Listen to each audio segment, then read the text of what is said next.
lingkungan masyarakat, apalagi di lingkungan kampus, penampilan fisik masih seringkali menjadi hal pertama yang dinilai oleh seseorang.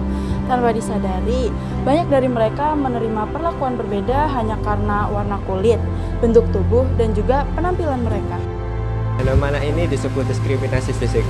Meskipun sering dianggap bercanda atau hal yang biasa, tindakan tersebut dapat memberikan efek negatif kepada korban, terutama kepada rasa percaya diri mereka dan psikolog mereka. Di sini kami akan melakukan wawancara dengan beberapa narasumber. Melalui wawancara ini, kami ingin mengetahui bagaimana pandangan orang lain terhadap diskriminasi berdasarkan penampilan fisik serta dampaknya di kehidupan sehari-hari. Pernah nggak sih kamu lihat langsung orang diperlakukan beda cuma karena penampilan fisiknya? Pernah. Iya pernah sih, kadang di lingkungan sekitar kita, orang-orang terdekat kita juga kadang kayak gitu.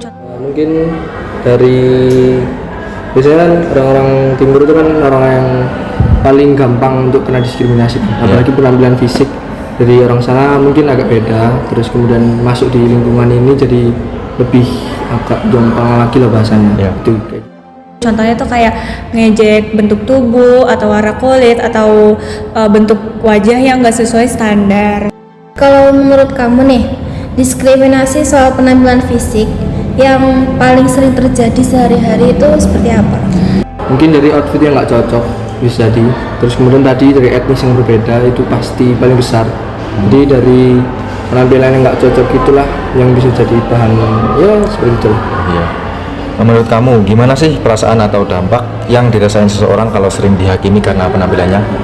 Dampaknya itu bisa yang pasti sedih, terus habis itu dia merasa minder, nggak percaya diri, terus bisa jadi orang yang diajak itu jadi nggak mau bersosialisasi karena diajak tadi. Kenapa ya masih banyak orang yang menilai orang lain dari penampilan fisiknya? Karena mungkin memang kebiasaan dari dulu sih, kebiasaan dari kecil yang selalu melihat sesuatu dari luarnya atau dari covernya atau dari penampilannya, itu mungkin sebab sampai sekarang masih banyak perlakuan seperti itu. Selanjutnya terakhir, kamu punya harapan atau pesan nggak buat masyarakat supaya diskriminasi karena penampilan fisik bisa makin berkurang? Saran aku sih lingkungan kampus tuh jangan melihat seseorang cuma dari fisiknya aja, kan jangan menilai dari luarnya aja. Mungkin untuk mahasiswa ya, untuk mahasiswa karena di dunia atau era yang lebih maju ini seharusnya melihat dari value aja sih daripada dari penampilan, karena bagaimanapun juga penampilan hanya bentuk luar, tapi yang dicari itu adalah value dari individu tersebut. Seperti itu, terima kasih.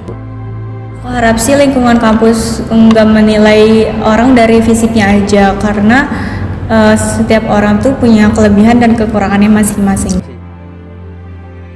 Berdasarkan hasil wawancara menyatakan bahwa diskriminasi fisik itu masih sering dijumpai di lingkup masyarakat, terutama baik secara langsung atau secara bercandaan, entah itu dalam bentuk membercandai fisik orang tersebut.